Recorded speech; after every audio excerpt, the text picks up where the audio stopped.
ஒரு ஜாரில் இஞ்சி, பூண்டு, தக்காளி, அப்புறம் பார்த்திங்கன்னா கொத்தமல்லி, புதினா இது எல்லாத்தையுமே போட்டு நல்லா ஃபைன் பேஸ்ட்டாக அரைச்சி எடுத்துக்கலாம்.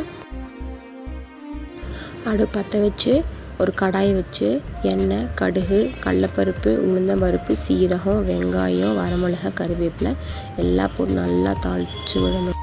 அரைச்சி வச்ச மல்லி புதினா பேஸ்ட்டை வந்து உள்ளே ஆட் பண்ணிக்கோங்க. அப்புறம் உப்பு சேர்த்துக்கோங்க. நல்லா மிக்ஸ் பண்ணுங்கள்.